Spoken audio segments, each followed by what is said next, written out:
Good morning. Everyone, I think, knows who's here. To my far right, Dr. Malatras, Dr. Zucker. I'm technically a doctor also, but not really.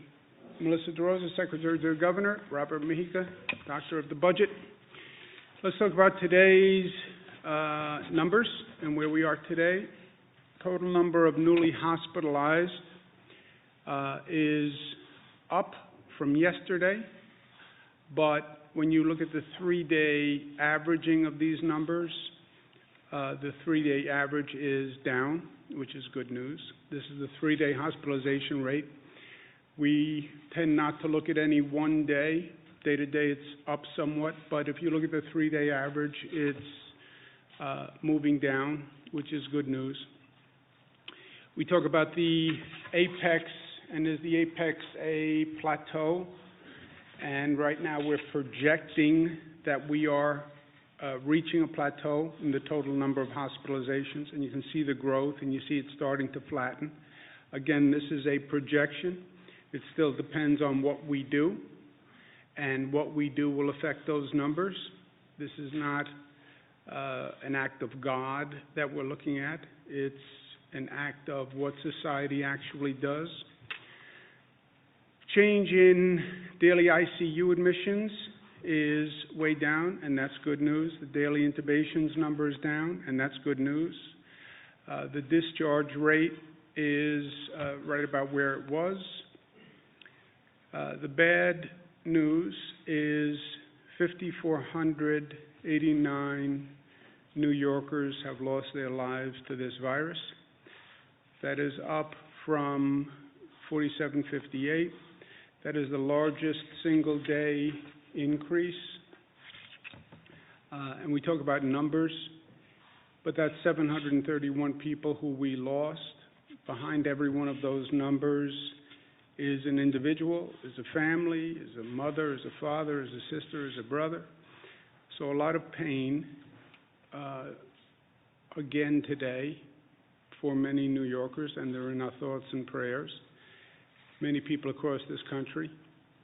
Why the discrepancy or the discordancy, number of deaths up, number of hospitalization dropping, the number of deaths, number of losses is a lagging indicator to the number of hospitalizations, right? What happens is a person goes into the hospital. If they're treated, most of them are then released, they're discharged.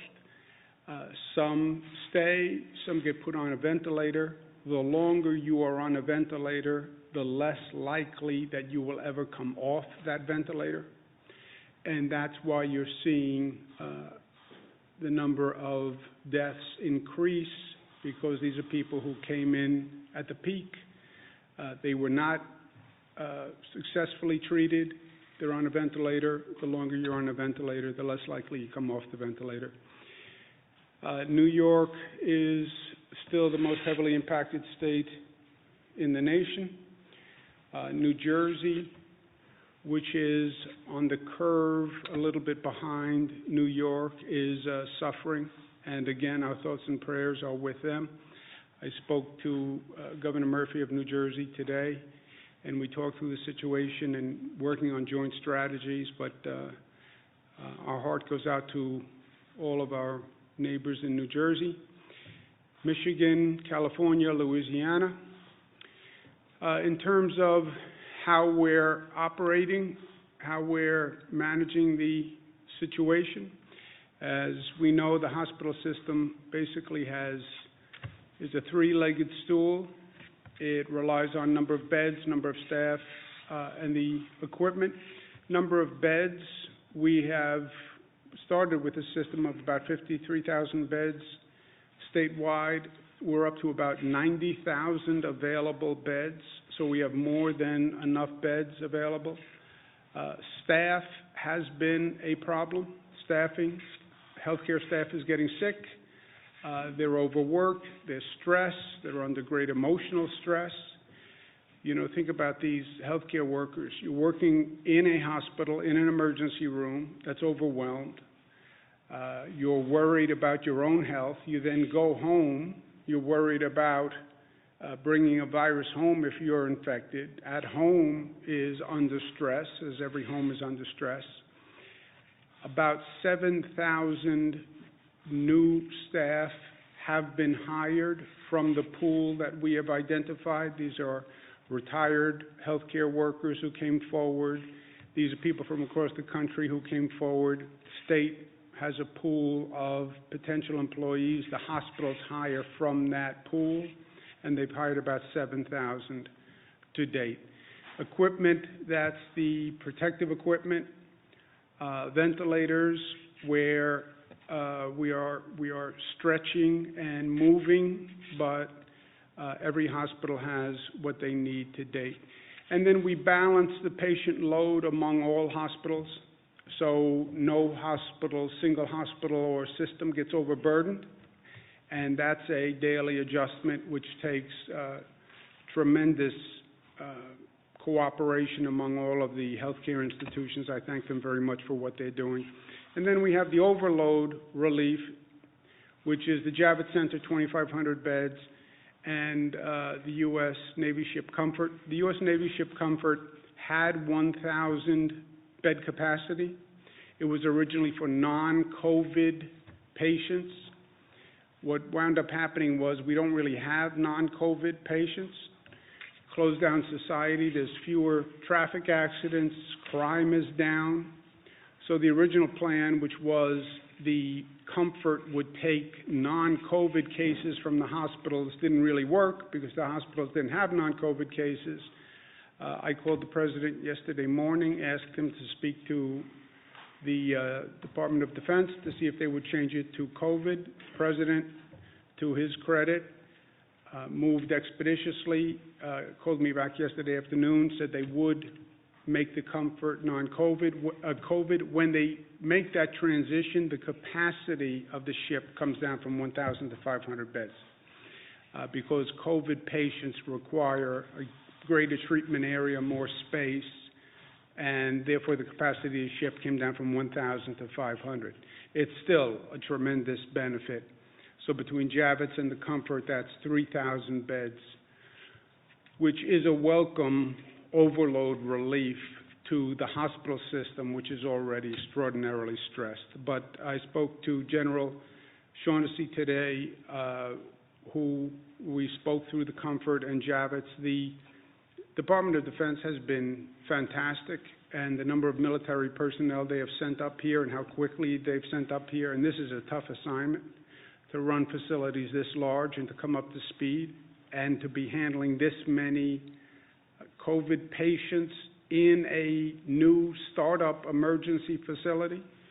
This is a really difficult undertaking, and they've really been fantastic, and I want to thank them all. And I want to thank the President for moving as quickly as he did. We're working on a tri-state cooperative. As I mentioned, I spoke to Governor Murphy from New Jersey. I spoke to Governor Ned Lamont from the state of Connecticut. We coordinated the shutting down, if you will, when we did schools, businesses, et cetera, because this really operates as a tri-state area. A lot of people who live in New Jersey work in New York, or live in New York, work in New Jersey or Connecticut. So we talk about the tri-state area, which is true, and we try to operate to the best we can as that regional collaboration, and that has been working well for us on schools, on the economy, on health care issues. We have to start planning, restarting life. We're not there yet, but this is not a light switch that we can just flick one day and everything goes back to normal. We're going to have to restart that economy. We're going to have to restart a lot of systems that we shut down abruptly, and we need to start to plan for that. And I spoke to the governors, Governor Murphy and Governor Lamont, about coming up with a regional, metropolitan, tri-state approach to do just that. How do we, when we get to that point, which we're not at, but how do we restart our economy and get everything up and running as quickly as possible? My personal opinion, it's going to come down to how good we are with testing. You're not going to end the infection and end the virus before you start restarting life. I don't think you have that luxury. How do you start the economy back up? How do you start getting back to work as quickly as possible? It's going to come down to testing. You're going to have to know who had the virus, who resolved the virus, who never had it, and that's going to be testing. And that is an entirely new field that we're just developing now, right? New York State Department of Health developed an antibody testing regimen that Department of Health has approved for use in New York State. That has to be brought to scale, and the Department of Health is going to be working with the FDA to do just that. This tests the blood to determine whether or not you have the antibodies, which means you had the virus and resolved the virus. That's why you would have the antibodies for the virus. That would mean that you're no longer contagious, and you can't catch the virus because you have the antibodies in your system, which means you can get to work, you can go back to school, you can do whatever you want. But you have to have that testing, and you have to have that testing on a scale, right? You have 19 million people in the state of New York. Just think of how many people you would need to be able to test and test quickly. So the antibody testing is part of that. Also, rapid testing to determine whether or not you have the virus now exists.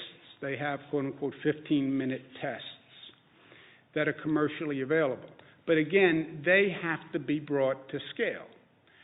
No private company has the capacity to bring those to scale. So I was speaking with Governor Murphy and Governor Lamont.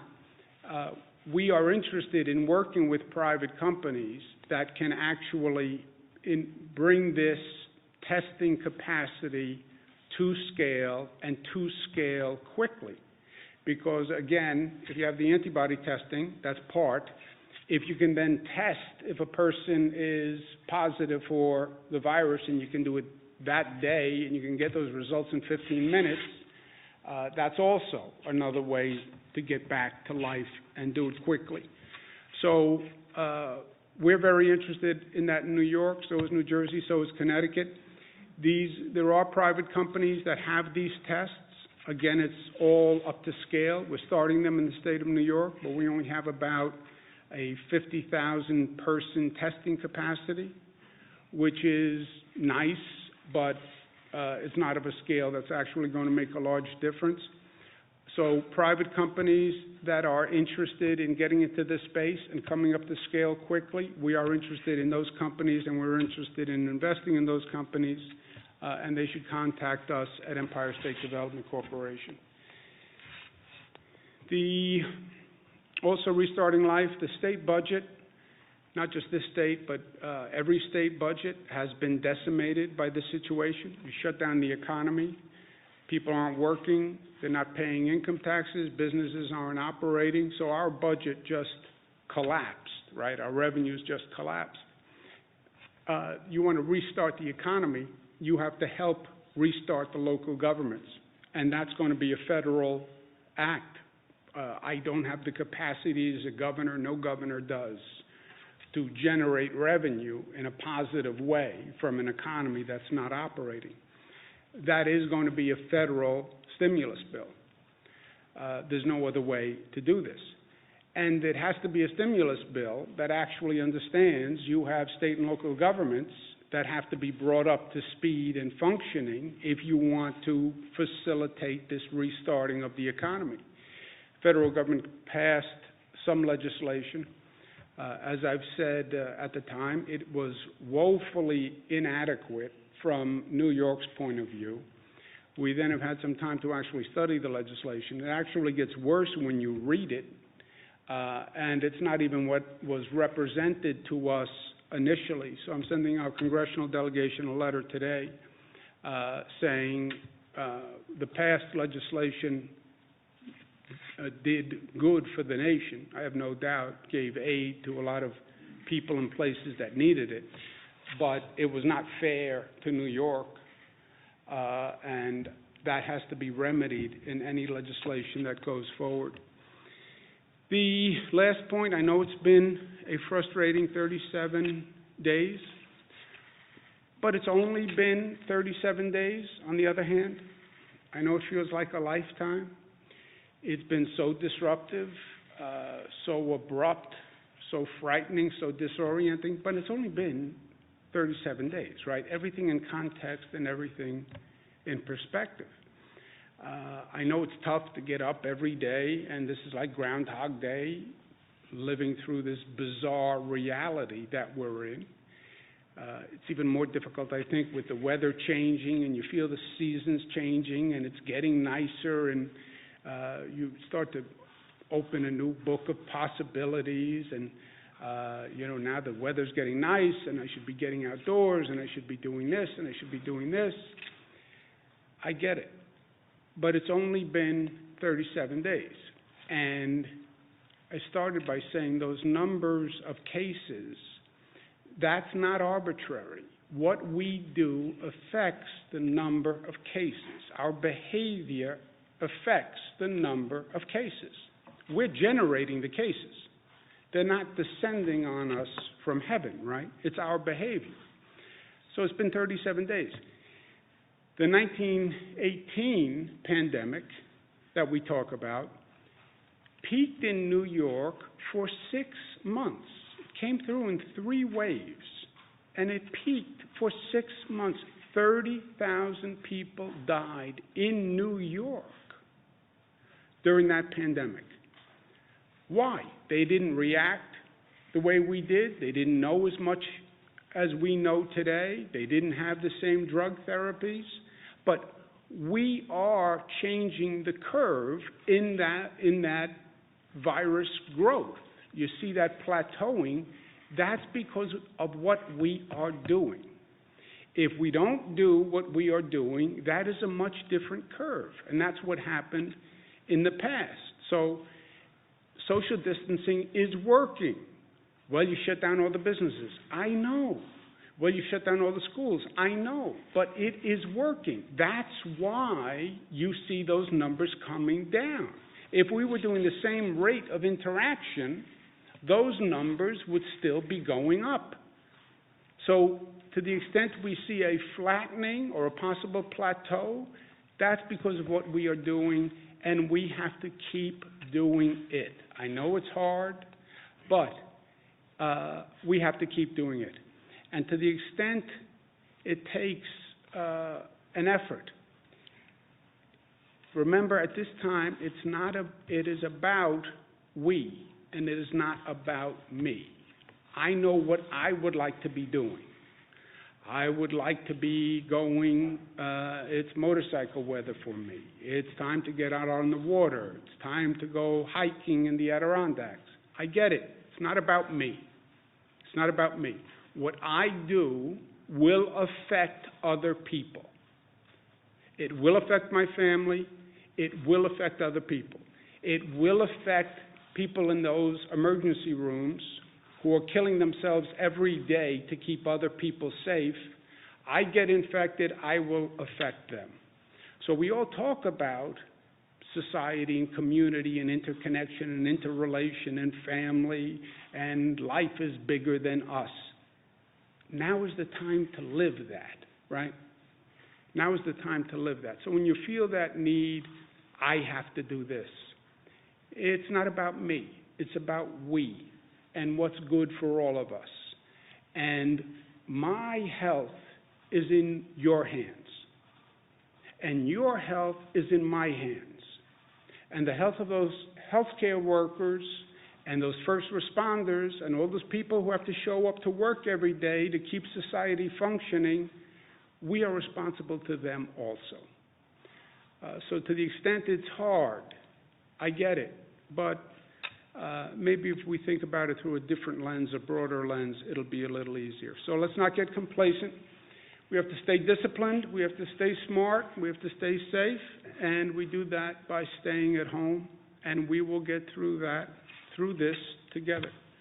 Questions? said yesterday that the Comfort is meant to treat trauma patients and that they could isolate COVID patients in a small number. I know you said that they are going to be treating a smaller number of patients, but will the ship be able to care for even that number of COVID patients safely? I spoke to General Shaughnessy, I spoke to the President, I spoke to the Vice President, I spoke to Northwell, who's helping manage the Comfort. When you transition from non-COVID patients to COVID, the capacity of the ship goes from 1,000 beds down to 500 beds, but it can treat 500 COVID patients adequately and safely, and that's what we're transitioning into operation now.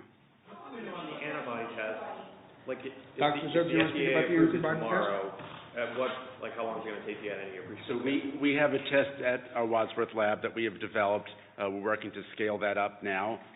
Over the course of the next week, we'll be able to figure out how many we can run. We're expecting to be able to scale that up, not just here in the lab, in our lab, but to get other labs to do as well. That's where we'll have to work with the FDA to get that approved. The FDA has already approved some private antibody tests. Is there a way that the state can work with them, or? So I think that antibody tests are you have to look at them. Some antibody tests measure the immunoglobulin G, and others measure the immunoglobulin M and G. The difference is that some suggest that there's a new infection occurring, that's the IgM, and others show that the infection's been around for a while. So it's important to make sure that the tests that we are measuring show that individuals had the infection, they aren't have the infection, and still have the infection. So it's important to make sure it's the correct test. Our test measures the immunoglobulin G, saying that they had the infection and it's resolved. Did you get that? Yeah, no, neither did I. Sorry, do that one more time. I got one more time. Thank you. So there's many tests that are out there that companies are making. There's two types of immunoglobulins. There's one that says the infection just is still there and you're starting to mount a response, which happens with any virus. And your body also makes an immunoglobulin after your infection is resolved or it's developed, it's resolved. That's the one you want to measure. Otherwise, you may be measuring something which actually says you still have the infection in your body. So you want to measure the one that says it's resolved, and that's the one that we've developed the test for. Is that better? Yes, that was good. I almost understood that one. Mark? Earlier today, this is very provincial. I know you're close to the Jewish I'm very provincial, that's okay. But I know that you're very close to the Jewish community. Yes. Earlier today, the Novominsker Rebbe passed away from coronavirus in Borough Park, and he's going to be buried later today. So this is like a right for a Aguda Israel says, stay away, should be small, but you know how people listen. I mean, this seems right for mass gathering. Is there anything that the state police or state government can do to make sure that people are held at bay? I'm sure is Borough Park, Brooklyn, right? I'm sure the NYPD will be doing what they need to do. I made it clear yesterday that these social distancing regulations are not just pleas, they're regulations. You can be fined for it. We increased the fine to make the point that was serious. I'm sure the NYPD will be enforcing it. But also people have to understand. I understand religious gatherings. I understand the Orthodox community, Jewish Orthodox community. I'm very close to them, and I have been for many, many years, and my family's very close to them. But now is not the time for large religious gatherings. I mean, we've paid this price already. We've learned this lesson. That was New Rochelle and Westchester. So please, now is not the time. You do no one a service by making this worse and infecting more people. Joseph? There's been a lot of reports that communities of color have been particularly hit hard by the virus. Do you have a sense yet if that's been the case in New York? And you've been putting out a lot of data, gender, age, updating it daily. Has it been difficult to get those racial breakdowns? And what are you doing to get those? So the hospitals actually don't report the race information directly to the state, so what we end up doing on the back end is calling the coroner's offices around the state after the death has been reported. So there has been a lag. We understand people want that information. We want that information too, and we'll have it this week. there any sense, though, Dr. Zucker, that there has been that trend where it has affected communities of color? So one of the challenges is that some of the communities have challenges with their health in general. They're more apt to have some of the challenges with asthma and diabetes. And so anytime anyone who has underlying medical conditions ends up with this virus or any other virus, it puts them more at risk. Do you have any update on the unemployment website? Someone you talked yesterday about working with Google. Is there any progress there?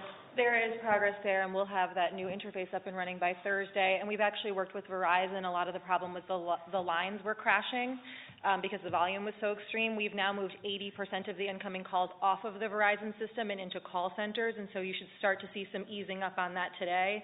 And again, we just ask people to remain patient as we get this resolved. Governor, you promised an executive order on Friday regarding ventilator redistribution, and I believe that executive order was also going to cover other things. That still hasn't appeared. Is there a reason for the delay? No, I'm going to issue an executive order today on everything that I've mentioned, the fines, et cetera, today. What else will that cover? That will cover Everything we've discussed to date. Lawmakers have suggested that that's going to be voluntary now, the quote-unquote taking of ventilators, that the Health Association put out something saying it's going to be a voluntary taking of those. Is that how you... Joseph, it was always, the hospitals tell us what they have, quote-unquote, available, meaning unused, and they're not going to use it in the foreseeable future. So it was always, of the equipment that you believe, you hospital believe is available, if the state lent 20% of the available units, as you define available, that would be 500. And 500 ventilators was a big deal, especially 2 weeks ago. Frankly, since then, other things have happened. We have 1,000 ventilators from China. California freed up 500 ventilators. Oregon sent 140 ventilators. State of Washington freed up, I think, 400 ventilators or something like that. We've also acquired an additional 500 ventilators. So we're not in the position that we were in. But that's what it always was. A hospital says we have available, by their own definition, unused inventory. We're not using for the foreseeable future. 20% of that number, leaving them with 80% of the unused, was 500 ventilators. That sounds like a big change from what you're saying on Friday, though. No, that's what I was saying. Governor, could you thoughts on getting a presumptive line of duty death benefits similar to that have passed after 9/11 for state and city workers who died of COVID? It's something that I think is going to come up, and I think it's an important thing to look at. I'd also like to find a way to say thank you to these healthcare workers who are out there every day. We talk to them on the telephone, but actually what they have done is just incredible, And not just the healthcare workers. I mean, the healthcare workers, just think of the mindset to walk into that ER every morning, putting on these gowns, putting on all this protective clothing, having to change the protective clothing several times a day, seeing people pass away, and then go home and deal with the stress at home. But also the first responders, the transit workers, you look at the rates of sickness, I mean, they know what they're exposing themselves to, and they still do it. I mean, just God bless them. To a large number of, or just any inmates in the state prison system to curb this corona outbreak? We're looking at that, any way we can, we are, and we're looking at that continually. I don't think there's anything new on that right now, but it's something we're exploring all the time. Is there any specific plans that you're considering, or any specific models? We've done a number, but nothing right now. Are there any new? We've done about 700 parole violators statewide. Those are people who were deemed to be low risk to public safety and also high risk to COVID. And so we have done that so far, and we're continuing to evaluate it on an ongoing basis. I think the promise was about 400 people to come out of Rikers. So far, that's been about 130 people have been released. Is there a reason for the lag? I think we've done about 240 out of Rikers so far of the 700 statewide, but we can get you the exact number, Jesse. And Governor, on a more kind of psychological, philosophical issue, 730 people died. These numbers keep rolling out, but it's easy, it would seem, to get numb to these sorts of, stats. How do you counter that? How do you impress on people that these are human lives, that this is an enormous human catastrophe? Jesse, if they, I hear the point.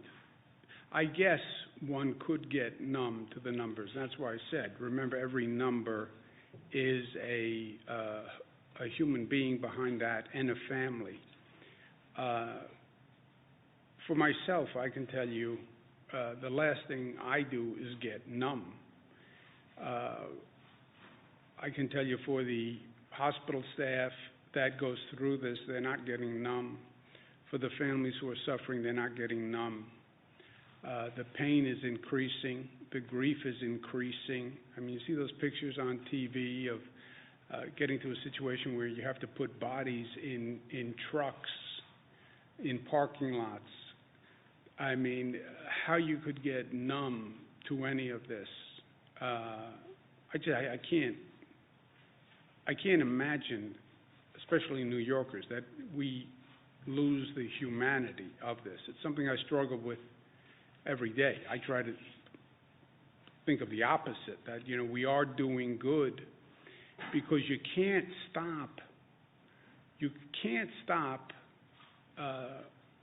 save everyone. This virus is very good at what it does, and it kills vulnerable people. That's what it does. And it does that very well. And we can't stop that. The question is, are you saving everyone you can save? And there the answer is yes, and I take some solace in that fact. Our healthcare system is operating. I don't believe we lost a single person because we couldn't provide care. People we lost, we couldn't save despite our best efforts. But no, I don't see the numbness, and I don't believe New Yorkers see the numbness. I think the frustration of an individual situation can cause you to do irresponsible things, to go out more than you should, to disregard social distancing. I think that's an issue, and that's what I've been trying to address. Governor, I know we're not there yet, but when people do eventually start getting back to work, will it be the reverse of the reduction, meaning they'll go back and forth to 25% at a time or 12 or something like that? I don't know. It's a good question. I think they go back, it's my opinion, it's not a fact. I think, and we're working on a plan with Connecticut and New Jersey, because when we go back together. I think we go back with people who have tested that they are negative, or people who have tested that they have the antibodies, which means they had the virus and they're immune from the virus, or we go back with younger people going first, still protecting, isolating the vulnerable. But if it's waves, I think those are the waves. Say again? Is there any proof you can't get reinfected if you have the antibodies? Is there Let's ask Dr. Zucker, your friend. So usually when you have a virus, you develop antibodies, you don't get it again. There was one report out of China where they suggested that maybe there were some cases, but that hasn't been confirmed yet. Are you concerned that the temporary hospitals won't be accepting significant numbers of patients until after the peak is passed? A larger number of what, I'm sorry? Are you concerned that the temporary hospitals won't be accepting significant numbers of patients until after the peak is passed? A significant number of patients? Mm-hmm. No, they're ramping up now. The Javits Center and the Comfort you're talking about?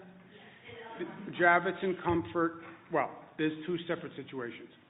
when I say we have about 90,000 bed capacity, we brought online additional beds, right? Two ways. Number one, every hospital had to increase capacity by 50% with a goal of 100%. Every hospital has increased capacity 50%. That's why you see hospital beds in conference rooms and lobbies, et cetera. Second, we built temporary emergency facilities, primarily around downstate New York. They may or may not be used depending on whether or not we need the beds. The Javits and the Comfort we are using, and they're ramping up now. I'm going to speak to the hospitals. Thank you.